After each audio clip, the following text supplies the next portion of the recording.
As the power dynamic of this industry stands, there has been a huge problem with what a woman was told she needed to be in order to succeed. I was taught that the safest way to get work and to keep getting work was to make myself as little as possible, to never say something that could be taken the wrong way or offend the wrong person. So for too long, I didn't say anything. I was on set with actors who showed up to work intoxicated, and I quietly worked alongside them. I had a second AD beg me for help coaxing an actor into putting his video games down so we could shoot. I had a producer spank me as I walked past him in the hallway.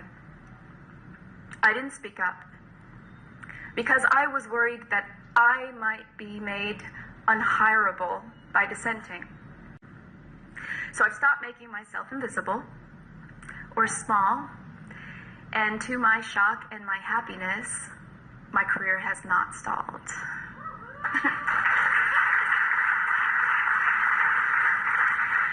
I've had the benefit of working with the most wonderful female filmmakers, Kathryn Bigelow, Nikki Caro, Susanna White, Amy Mann, and Lee Volman. And I've been fortunate to also work with male directors who have respected me as a fellow collaborator.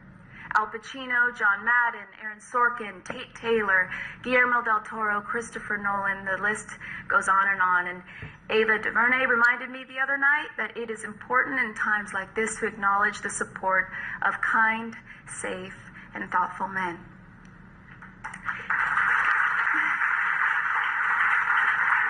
A director or a studio doesn't hire me because of my stance on diversity, wage equality, or sexual harassment, then I'm fine with that. This is an industry rife with racism, sexism, and homophobia. It is so closely woven into the fabric of the business that we've become snowblind to the glaring injustices enacted every day. Oh, we're very quick to point the finger at others and address issues with social action and fundraising. Yet there is a clear disconnect between how we practice what we preach in our own industry. We celebrate the legalization of same-sex marriage, but we encourage our acting brothers and sisters to stay closeted. We decry the administration's tone-deaf take on race relations in the U.S., but we ignore minorities in our filmmaking. We speak out against the current presidency's blocking Obama's pay transparency policy. And yet the salaries of the 10 highest paid actors are nearly 3 times the amount of the highest paid women. And what has been the most emotionally difficult? We rally against a presidential candidate who slants the narrative of his sexual assault as mere locker room talk.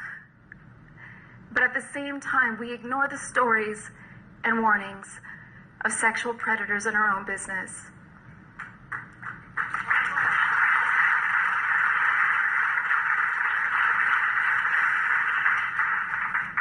This is our history. Never doubt that a small group of thoughtful, committed citizens can change the world. Those words by renowned cultural anthropologist Dr. Margaret Mead give us all hope for our future.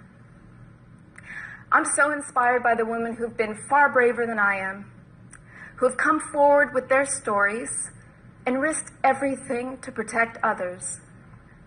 But what is important is that the voices of these women do not disappear in a somewhat fog of war way. We must amplify them. We can supplement the pain and suffering of so many and give rise to a consciousness of healing and unification to create a deeper protection for women and men. Where our intention goes, our attention goes with it. So we won't let the energy that has been created tear us down.